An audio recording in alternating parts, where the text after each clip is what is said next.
Hello everyone. First of all, I want to thank you all who have been following me on Twitch. I appreciate it. I still don't know if we can actually make our goal of 100k by Christmas happen, but thanks to you guys being so active on dropping me a follow, it might be possible, which means the huge Christmas giveaway might actually happen. Fingers crossed. I will try my best. Thank you very much all for the support and the help. The guys who took the couple of minutes of their day to drop me a follow. I really appreciate it. Today I will be featuring the Asashio, part 2, carrying when you're up tiered. This game, you note that I actually abandoned B. I started in the center, but note that I got no support whatsoever. In fact, I had 2 tier 7s spawn behind me, a King George and a Mayoko, and neither decided to support me. Considering I'm up against tier 9s, I decided this is probably not worth going for. So I abandoned B and instead I'm gonna see if they might need my help at C instead. They do have a Fletcher and an Akizuki here, so you'd think they should do pretty fine. But there's also a Mizori pushing in, which is of course a radar battleship, which is what I dropped torps on. Note that Asashio Deepwater Torps is one of the few DDs that you can drop torps from the backline with, like I'm doing here, because, well, there's absolutely no risk of hitting your teammates. The Fletcher is being chipped down very quickly. I'm not sure if he's even in Mizori radar range yet. He's actually being killed very quickly and he's not really reacting to it. In fact, he looks like he's YOLOing in, which results in him going down. So that's already one DD down, and that's a pretty big issue because, well, we're gonna need those DDs if we're gonna make this happen. I popped the speed boost to be quick on my feet. I drop additional torps on the Mizori with the reload booster because he's a significant threat and I need to dissuade him from pushing any more aggressive. I need to dissuade any aggressiveness from him. I sneak up a bit closer trying to figure out what the hell just happened to our Fletcher. And also if I could get some vision of this other DD. The CN Young spots me. I drop into the smoke to get undetected, and that's when I realized what just happened to our Fletcher. More than likely, if it wasn't the radar, it was this guy. Proximity Spotting Destroyer. Now, I hardly have to tell you that running the proximity mod is generally a pretty terrible idea. But it's actually working out pretty well for him right now because, well, my Akizuki is sitting still and being shot. Right now they're focusing me because I'm the Asashio and all battleships tend to focus the Asashio or anything else, but this Akizuki is just sitting still there. I don't think he's really understanding what is happening to him, and the incoming fire is chipping him down very quickly. It is a CN Young though, and I think I can easily take this trade, so obviously I'm gonna stay here and I'm gonna pick this fight with him. I get some chip damage in, but it looks like our Akizuki is also going to go down. He seems to be under a lot of pressure. I do hit him behind the island and the Akizuki goes down as well. But I saw where he went and I know he can't reverse fast enough, so I blind fire his last known position in the smoke and I actually managed to get the kill. Now, meanwhile, the team from B has arrived. It's a Neptune and more importantly a Kitakaze as well. So I'm very happy I actually decided to abandon B, because if I'd gone into B, I'd run into Kitakaze Neptune and probably have lost a significant amount of health already. You don't want to take fights like this. Kitakaze is a monster, and backed up by something like a Neptune, you really don't want to take this fight. Instead, I'm sitting here, calling target on them and spotting, which is much more important at this point.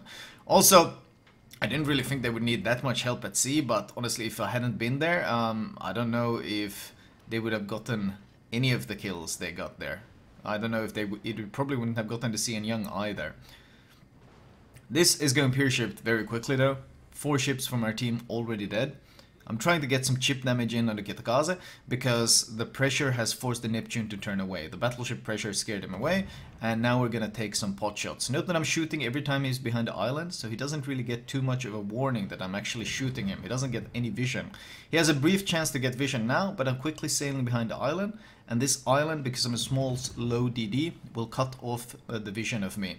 And he's so focused on me, he doesn't notice that the battleship takes a big chunk of his health, and I managed to finish off the second kill as well.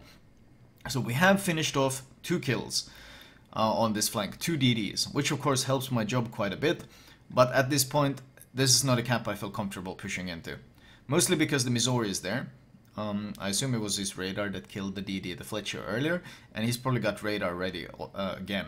And there is a Neptune in there. So there's a big risk of the combination of radar plus Neptune. We haven't actually seen the Neptune smoke yet, so it could even be radar Neptune as well. So this is a poisonous apple, this cap. And in fact, the Aiva looks like he's coming back as well. I dropped some torps on him to see if maybe we can get some hits in. But overall, I'm just spotting the Neptune, hoping my team will blap him. But this is not a cap I want to go for. This is not an objective that I feel I have any chance of securing. More importantly, I think we need to stem the bleeding. The issue is here that we're down a ship. And more importantly, we're even on caps. But this is something I can actually turn around. While they're focused on fighting our C, I can instead go and secure the B objective. This way I avoid pretty much all the threat. I might run into the Yugumo, but RPF, as you can see, is pointing towards the Neptune, so I know I can pretty comfortably charge right into B and secure it for the team. We lose yet another ship. Half our team is dead at this point. The A capture point seems to be collapsing, so at this point I can only hope that the guys at C will play safe, give me time to secure B, and then I can return, come back and help them, and hopefully they will not play early aggressive. However, it looks like my Sovietsky Soyuz is actually pushing a fair bit, which is unfortunate because my Zoom, on the other hand, is actually running away. So this is one of those situations where I don't think Sovietsky Soyuz's decision to push up is smart, but the Zumo should realize that if your teammate with that much health is pushing in, you should push in as well. I've said it often, it's better to do something dumb as a team than do the smart thing alone. Because, well, your team kind of gets abandoned. The torps I dropped earlier actually managed to secure some hits on the battleship, which is very important since they are 2 versus 3 there. So being able to get some pressure in on the Aiva, that was 2 hits, probably about over 30k damage considering Aiva's torpedo belt. So that's half his health gone, and that should help them a fair bit. The Izuma is turning around, and if they can just bide their time, I can secure the B objective and maybe even go and help these guys down here. Ideally, of course, my team would play safe and allow me time to secure objectives, hunt down DDs, you know, usual DD things, but my team is really evaporating. We lose yet another ship on this flank. I'm gonna see if I can drop some torps on the Lion, maybe. I'm assuming he's gonna turn north. B is secured, so we have 2 caps to none. Even though we're down ships, we're down 2 ships at this point. In fact, they have all their BBs alive because everyone else from my team has died. This is an opportunity to maybe get something done. The Lion turns towards the B cap. The purpose of running the reload booster there, I want to highlight something. The purpose of running the reload booster there was more than just trying to get the damage and trying to get the kill. Those were not optimal torpedo reload booster torps. No, the purpose of those torps was more the fact that if the Lion pushes in and Asashia torps pop up in his face, he's going to be really hesitant about pushing this objective. And that's exactly what I want at this point. We need time. We need points coming in to our team in our favor. And if I leave this cap and the Lion sails in right after me and secures it for free, he also gets a crossfire on my team at sea. The 2 battleships that are nose in fighting right now, he gets a crossfire on them as well. So the purpose of those torpedoes is not as much to get the damage as it is to scare the hell out of that battleship and zone him away. We do not get a hit on him because he's nose in, but what is his reaction upon seeing those torps? My hopes were, of course, that the torpedoes would scare him away. Normally when a battleship sees the Sashia torps coming, they go the opposite way. This Lion, though, he's either very brave or quite foolhardy, but he's willing to commit, rush straight into the cap without any fear for his own safety, even though he's being spotted, so he knows someone has to be nearby.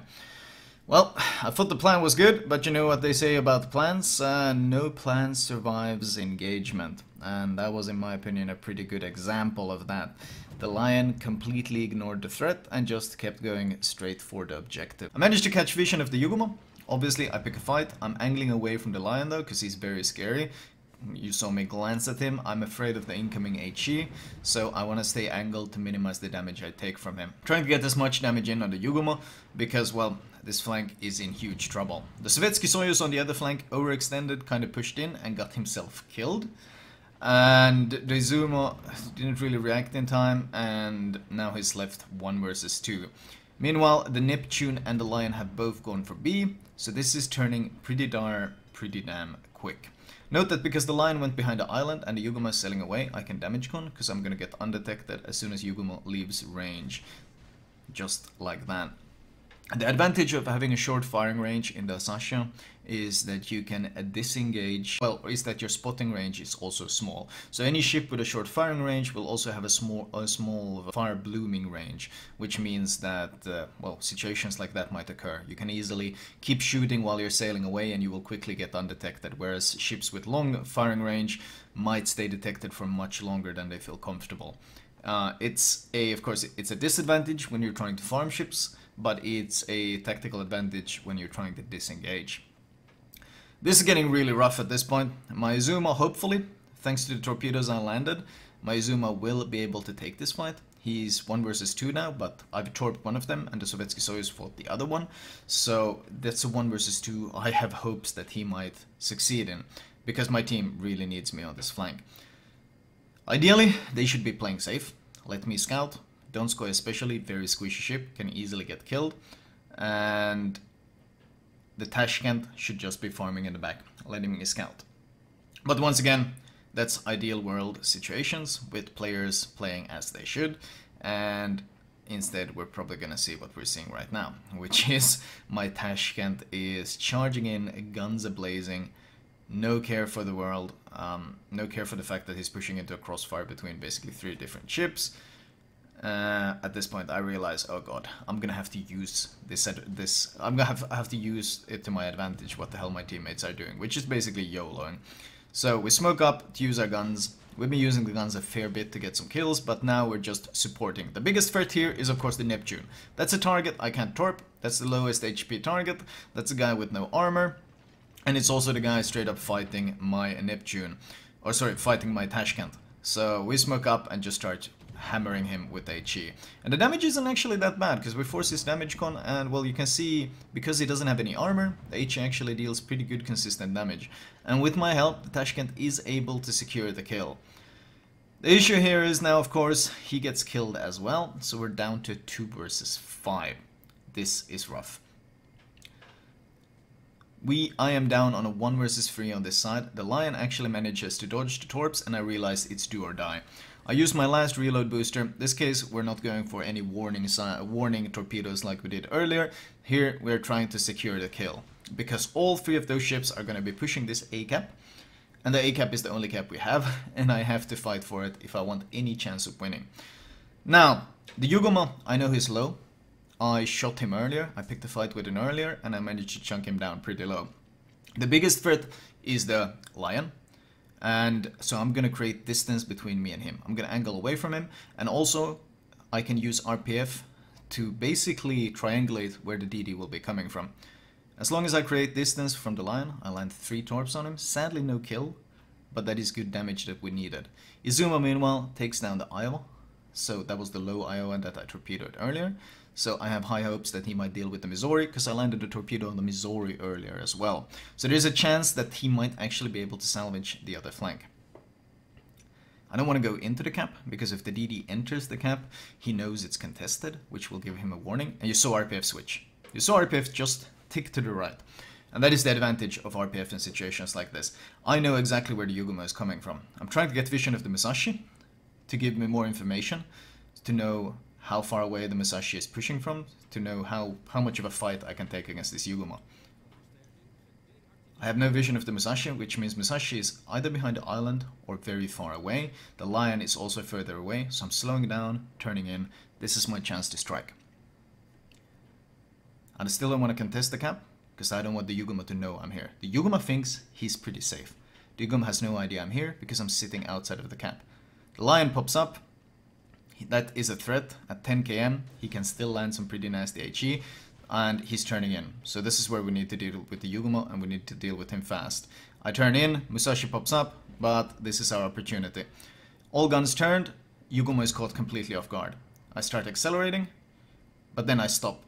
The idea here is, I see that all the ships are aiming at me, I stop, and I start reversing. Something they probably don't expect. And as you can see, their shells are actually going wide because they expected me to keep running away. After I've dodged, I accelerate again and smoke up at the same time. The Musashi with the slow turret reverse took some time to get his shells in, and because I accelerated now, I juked the other set of shells as well. So neither battleship was able to actually get too many hits on me, and that is the advantage of playing a DD. You can accelerate and stop and so forth to juke the shells. Our torpedoes finished the line. The Izumo on the other side managed to trade with the remaining Missouri, so it's a 1-for-1 on the other side. So we were actually in 1 versus 4 at this point. It's 1 versus 1 now, but the issue here is that even though I have the points lead, there's only 3 minutes remaining, and the Musashi is pushing in to contest the cap. That means if he can just sail around in his cap, he doesn't even need to kill me. If he just sails around in his cap and contests it, they will win on points, because by entering the cap, he will stop our points gain. So at this point, I need to kill him. And ideally, I need to kill him before he can get behind that island. Because if this guy is a good player, if I don't get the kill with these torpedoes, he might just decide to sail behind the island, stay in the cap contesting it, and just hide behind the island, forcing me to come to him and forcing me to chase him close range, where that Musashi HE might actually be a significant threat. I'm hoping I will devastate him, but no such luck. Musashi torpedo belt is too strong. Note that he instantly damage cons the flooding. So he is contesting the cap, and this is where I make the decision. I can't risk him turning right, sailing behind the island and getting into cover. I wait until his damage con has run out, and by luck I get a fire, but I didn't need the fire because his superstructure was not saturated, so I knew I could kill him by shooting the superstructure with 2 HE volleys before his shells could reach me. And in killing the Musashi, we secure the Kraken and the Solo Warrior. 20k XP, 186,000 damage, 11 torpedo hits only, 75 HE hits. Once again, 16 cap resets. You've seen me do this a lot, and that is, you use your guns in the Asashio. Even when you're up tiered, it doesn't matter what tier you're up against, Asashio guns are strength. Do not underestimate that strength. IGN HE is no joke, and it should be used to its full extent. Team score wise, 3.5k base. The Izumo, even though he kind of basically abandoned his Sovietsky Soyuz to the wolves, as I mentioned earlier, he did manage to redeem himself in finishing off the 2 wounded ships later on. So at least there is that. Still though, that was a pretty prime example of 2 players not working together at all. Which obviously in a game like this, if you don't work together at all, the game becomes significantly more challenging. Detailed report wise, 37,000 damage with the guns. The fires didn't really give a lot of damage to me. A lot of the fires I got were in DDs, they were instantly damage conned or ticked for very low damage, but once again the guns were very important in finishing a bunch of the targets. We finished the Yugoma, we finished the Kitagaze, we finished the Musashi, we finished the Cian Young. In fact, the only one of our 4 kills that we got with torpedoes from start to finish was the Lion. Everyone else was gunned down in the end. And that's why actually, looking at my stats in the Asashio, a lot more of my killing blows are from the guns than from the torpedoes. And that's something to keep in mind. Now, I did show you my recommended build in the other Asashio commentary, so there's no reason to show it here. You guys can just check it there. It's very standard IGN DD gameplay. Also, I might mention, in case you're interested, I started posting pictures from Japan on the Instagram, and when we were in Japan, one of my fans actually worked at the Yokosuka Naval Base. Hello, Jeremy! So I just wanted to give a big shout out thanks to him. I posted some pictures from there on my Instagram today. Basically, Jeremy got us into the US Naval Base, and he even got us a guided tour on the USS Shiloh, a Ticonderoga class missile cruiser, guided missile cruiser, that's in active duty. People aren't normally let on board ships that are in active duty, but he managed to get us in. So a huge shout out to him. If you want to see some of the pictures, a lot of the photography was banned. It's on my Instagram. Anyways, I hope you guys enjoyed this commentary, and I will talk to you guys later.